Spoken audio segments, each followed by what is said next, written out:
అట్లాగే గురజాడ అప్పారావు, పత్రిలో కళా వెంకట్రావు గారు కానీ అనేక మంది ప్రముఖులకు పుట్టినిల్లు ఈ ప్రాంతం. అటువంటి ఈ ప్రాంతంలో ఈరోజు మీతో కొద్దిసేపు మాట్లాడడానికి వచ్చాను. మీరందరూ వీలు చేసుకుని వచ్చినందుకు ముందుగా కృతజ్ఞతలు. ముఖ్యంగా మేము భారత రాజ్యాంగ హక్కుల పరిరక్షణ వేదిక తరఫున రావడం జరిగింది. దాంట్లో భారత రాజ్యాంగాన్ని కాపాడుకోవాలనేటువంటి అట్లాగే సిపిఐ, సిపిఎం, ఆమ్ ఆద్మీ ఇంకా కొన్ని ఇతర పార్టీలు, అట్లాగే భారత్ బచావో, రేపు ఆంధ్రప్రదేశ్ లాంటి సంస్థలు అందరూ కూడా ఉన్నారు. కారణం ఏంటంటే మరి ఆ రోజు దేశ స్వాతంత్రం కోసం మనలేని త్యాగాలు చేశారు ఎందరో మహానుభావులు. బ్రిటిష్ పాలన నుండి విముక్తులై మన దేశాన్ని మనం పరిపాలించుకుంటే ఈ దేశ ప్రజలందరికీ కూడా స్వాతంత్ర ఫలాలు అందాలి అనే అభిప్రాయంతో మరి వాళ్ళు త్యాగాలు చేశారు. కానీ 7 దశాబ్దాల తర్వాత కూడా ఈరోజుకి ఇంకా దుర్భర దారిద్ర్యం, నిరుద్యోగం, అసమానతలు అనేక విధాలుగా ఇప్పటికీ కూడా వెనుకబాటుతనంతో ఉన్నటువంటి పరిస్థితులలో గత 10 సంవత్సరాలుగా నరేంద్ర మోడీ గారి పరిపాలనలో ఎదురైపోతూ ప్రజల హక్కులను కాలరాస్తూ పేదలను కొల్లగొడుతూ కార్పొరేట్లకి కష్టపెడుతూ ఫెడరల్ స్ఫూర్తిని మత సామరస్యానికి భంగం కల్పిస్తూ ప్రజలకు ఒక అభద్రతా భావాన్ని కల్పిస్తూ మెజారిటీ ప్రజల ఓట్లతో అధికారాన్ని కలుస్తూ ఉన్న పరిస్థితులలోనే మేమందరం కూడా భారత రాజ్యాంగాన్ని పరిరక్షించుకోవాలి, ప్రజలకు ప్రసాదించబడిన హక్కులను కాపాడుకోవాలి అని చెప్పి ఈ కార్యక్రమాన్ని చేపట్టామని ముందుగా మీ అందరికీ మనం చేస్తూ ఉన్నాం. మీరు చూస్తూ ఉన్నారు.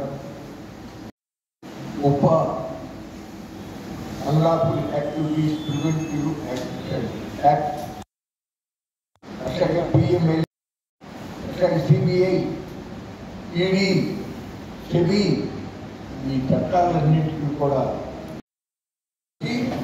చాలా దుర్మార్గంగా స్వేచ్ఛ స్వాతంత్రానికి కలిగిస్తుంది. ప్రభుత్వం చేసేటటువంటి పొరపాటుని, అవినీతిని, అక్రమాలను, అట్లాగే ఆశ్రిత పక్షపాతం, క్రోనీ క్యాపిటలిస్టుల్లో మనకి కావాల్సినటువంటి కొద్దిమంది అంబానీ లాంటి కార్పొరేట్ సంస్థలు లాభాలు చేకూరుస్తూ ఉన్నటువంటి వైనాన్ని ప్రజలకు తెలియపరిచేదానికి ప్రయత్నం చేస్తే వారి మీద ఏదో ఒక అభియోగం మోపడం, అరెస్ట్, జైల్లో పెట్టడం, బెయిల్ కూడా రాకుండా అడ్డుపడుతూ చేస్తూ ఉన్న పరిస్థితులన్నీ మీరు చూస్తూ ఉన్నారు. పత్రికా స్వాతంత్రం ప్రపంచ దేశాల్లో సూచికలో చూస్తే 150 దేశాల్లో మనం 25వ స్థానంలో ఉన్నటువంటి పరిస్థితి. అట్లాగే పేదల మీద రాను రాను పన్నుల భారం పెరిగిపోతా ఉంది. అదే సమయంలో సంస్థలకి ఇన్కమ్ ట్యాక్స్ రాయితీలు ఇస్తూ ఉన్నారు, ఎక్సైజ్ మినహాయింపు ఇస్తున్నారు, కస్టమ్స్ డ్యూటీలో మినహాయింపు ఇస్తూ ఉన్నారు.